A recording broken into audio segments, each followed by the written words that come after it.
Bismillah bihamdih. Assalamualaikum warahmatullahi wabarakatuh. Alhamdulillahi wa kafa wa salamun ala ibadihi alladhina astafa. Allahumma aslih ummata Muhammadin sallallahu alaihi wasallam. Farij an ummati Muhammadin sallallahu alaihi wasallam. Warham ummata Muhammadin sallallahu alaihi wasallam. وانشر وحفظ نهضة الوطن في العالمين بحق محمد صلى الله عليه وسلم. أما بعد.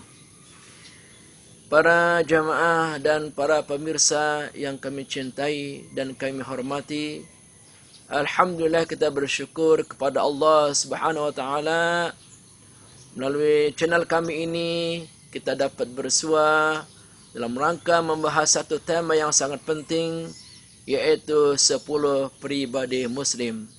Salawat dan salam tak lupa kita sampaikan kepada Nabi kita Muhammad sallallahu alaihi wasallam, demikian juga kepada segenap keluarga dan para sahabatnya. Pada kesempatan kita kali ini kembali kita melanjutkan membahas 10 pribadi Muslim yang sangat penting, di mana kita sampai pada pribadi Muslim yang kedua, yaitu benar ibadahnya. Dalam bahasa Arabnya yaitu sahihul ibadah. Untuk meresapi dan menjiwai makna-makna dari pribadi Muslim yang kedua ini, saya telah menuangkannya dalam syair-syair indah yang telah saya susun. InsyaAllah akan lebih meresapi dan menjiwai makna dari pribadi Muslim yang kedua, yaitu benar ibadahnya. La ilaha illallah, la ilaha illallah, la ilaha illallah, Muhammadur Rasulullah. Pribadi Muslim yang kedua, benar ibadah selama di dunia, ibadah wajib dan sunnahnya dilakukan dengan sempurna.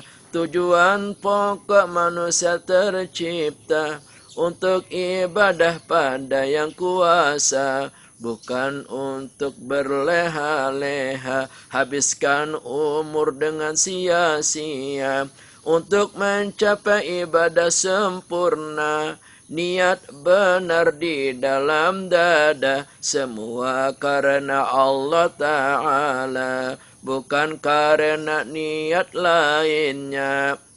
Ilmunya juga mestilah ada, mengikuti ajaran baginda Rasul Muhammad, Nabi yang mulia, contoh teladan bagi manusia.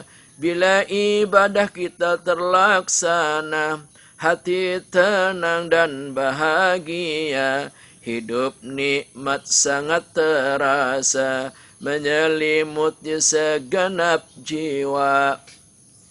Mari kita menelaah kalimat demi kalimat dari bait-bait syair indah yang telah saya sampaikan tadi. Pribadi Muslim yang kedua, benar ibadah selama di dunia, ibadah wajib dan sunnahnya dilakukan dengan sempurna. Inilah pribadi Muslim yang kedua, yaitu benar dalam beribadah kepada Allah Subhanahu wa taala. Hidup kita tidak akan lama selama di dunia ini. Maka mari kita betul-betul memanfaatkannya untuk benar-benar beribadah kepada Allah Subhanahu wa taala. Baik itu ibadah yang tergolong sunnah atau ibadah yang tergolong wajib. Hendaknya ibadah-ibadah ini kita lakukan dengan sebaik-baiknya. atau dengan sempurna adanya. Karena dengan ibadah yang sempurna ini, keberadaan kita di muka bumi ini akan diakui sebagai hamba Allah Subhanahu wa ta'ala. Ibadah wajib itu adalah ibadah yang telah diwajibkan kepada kita. Bila kita melaksanakannya, maka pasti akan mendapatkan ganjaran pahala yang besar dari Allah Subhanahu wa ta'ala. Tapi bila kita meninggalkannya, maka kita mendapatkan dosa yang sangat besar. Seperti ibadah sholat, ibadah puasa, ibadah haji, dan lain sebagainya. Kemudian ibadah sunnah, ini adalah tambahan untuk penyempurna dari ibadah wajib. Ibadah sunnah itu anjuran yang sangat penting. Bila kita laksanakan, akan menyempurnakan ibadah-ibadah wajib. Yang mungkin dalam pelaksanaannya ada kekurangan atau ada cacat. Tetapi bila kita tinggalkan, tidak berdosa. Tentu kita sebagai seorang muslim selalu menginginkan ibadah kita senantiasa terus bertambah. Dengan ibadah sunnah ini akan menambah pahala-pahala ibadah wajib, sekaligus menambal dan menyempurnakan ibadah-ibadah wajib yang telah disyariatkan kepada kita. Ibadah sunnah itu sangat banyak. Ada puasa sunnah, ada sholat sunnah, ada sedekah sunnah, termasuk senyum. Senyum itu bagian dari ibadah sunnah yang bernilai sedekah. Maka mari kita mengupayakan, di samping kita melaksanakan ibadah wajib, juga kita melaksanakan ibadah sunnah, agar kita betul-betul sempurna ibadah kita kepada Allah Subhanahu wa ta'ala. Tujuan pokok manusia tercipta untuk ibadah pada yang kuasa, bukan untuk berleha-leha, habiskan umur dengan sia-sia. Kita tercipta sebagai manusia, tentu bukan asal tercipta begitu saja. Ada tujuan pokok atau tugas pokok yang Allah Subhanahu wa ta'ala wajibkan kepada kita, yaitu beribadah kepadanya. Jadi hidup kita adalah untuk ibadah, bukan untuk bermain-main, berleha-leha, santai-santai, dan lain sebagainya. Kita boleh bermain atau santai-santai pada waktunya. Namun bila ibadah memanggil kita dan memang sudah masuk waktunya, kita tinggalkan itu semua. Karena bila permainan santai-santai yang kita dahulukan, sementara tugas pokok ibadah kepada Allah kita tinggalkan, maka itu adalah suatu pelanggaran yang sangat berat dan mendapatkan dosa dari Allah Subhanahu wa ta'ala.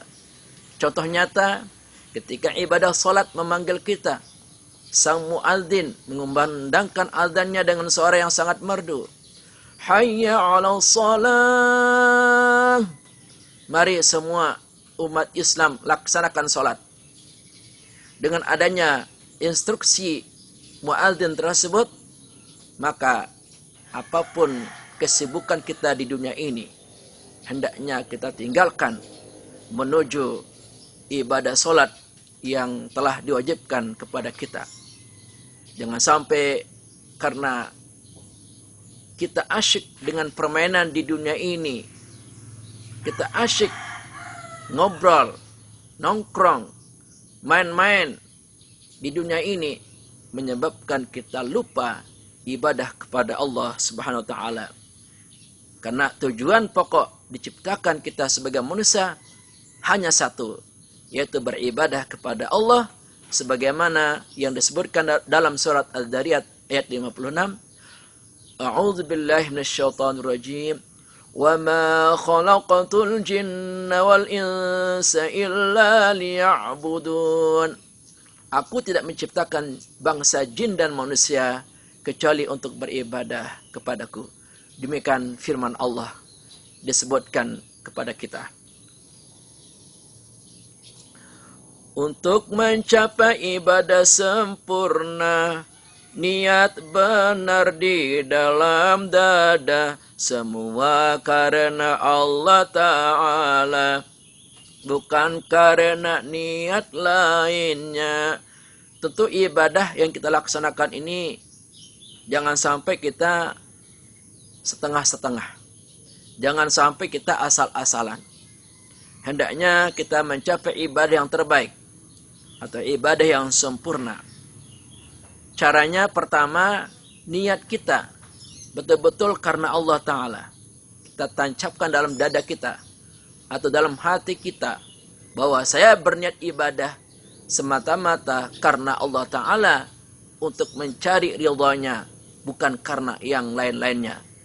Dan jangan sampai kita ibadah karena ada niat-niat yang lain, seperti ingin mendapatkan pujian, seperti ingin mendapatkan hal-hal yang bersifat duniawi. Ada kepentingan-kepentingan terselubung yang menyebabkan cacatnya dan rusaknya pahala ibadah kita kepada Allah Subhanahu wa Ta'ala. Yang kedua, hendaknya disertai dengan ilmu. Mesti paham bagaimana tata cara beribadah yang benar, yang sesuai dengan ajaran Islam. Contoh ibadah puasa yang sedang kita laksanakan ini, hendaknya dengan ilmu. Kita mesti tahu ilmu-ilmu tentang ibadah puasa, baik yang terkait dengan rukunnya, dengan syaratnya, yang membatalkannya, yang sunnah-sunnahnya, dan lain sebagainya. Kalau ibadah kita terlaksana dengan sempurna, niatnya benar, ilmunya ada, maka kita akan merasakan suatu kenikmatan, suatu keindahan dalam ibadah kepada Allah Subhanahu wa Ta'ala. Ilmunya juga mestilah ada, mengikuti ajaran baginda Rasul Muhammad, Nabi yang mulia, contoh teladan bagi manusia. Inilah yang saya sampaikan tadi. Di samping kita berniat, juga ilmunya wajib kita pelajari. Yang kita pelajari adalah ilmu-ilmu agama yang terkait dengan ibadah yang telah dicontohkan oleh Nabi kita Muhammad sallallahu alaihi wasallam. Baik itu ibadah wajib maupun ibadah sunnah, hendaknya disertai dengan ilmunya yang benar. Bila niat dan ilmu ini dapat kita padukan dalam satu ibadah kepada Allah Subhanahu wa Ta'ala, maka ibadah kita dijamin akan sempurna dan diterima oleh Allah Subhanahu wa Ta'ala. Bila ibadah kita terlaksana, hati tenang dan bahagia, hidup nikmat sangat terasa, menyelimuti segenap jiwa. Inilah manfaat terbesar dari ibadah yang sempurna, yang senantiasa kita laksanakan dari waktu ke waktu, sampai akhir kematian kita. Dengan ibadah yang sempurna, kita merasakan hati yang betul-betul tenang, lapang, dan merasakan luapan bahagia yang menyelimuti seluruh jiwa kita. Dan akan merasakan suatu kenikmatan tiada tara memenuhi hati dan jiwa kita. Kalau kita mengatakan ada satu makanan yang enak, maka ibadah itu jauh lebih enak, jauh lebih nikmat, karena hati kita, jiwa kita betul-betul berkomunikasi kepada Allah Subhanahu wa Ta'ala. Harta benda yang kita miliki, emas permata yang ada dalam diri kita tidak akan sanggup untuk membahagiakan dan menenangkan hati, jiwa dan pikiran kita. Dengan ibadah kepada Allah, maka Allah akan membuat rasa tenang, nikmat dan bahagia dalam hati dan jiwa kita. Semoga pribadi muslim yang kedua, benar ibadah ini mampu kita amalkan dan kita aplikasikan dalam kehidupan sehari-hari. Apabila ada penyampaian atau tutur kata yang salah, Al-Faqir memohon maaf yang sebesar-besarnya. Wallahul muwaffiq wal hadi ila sabilir rasyad. Wassalamualaikum warahmatullahi wabarakatuh.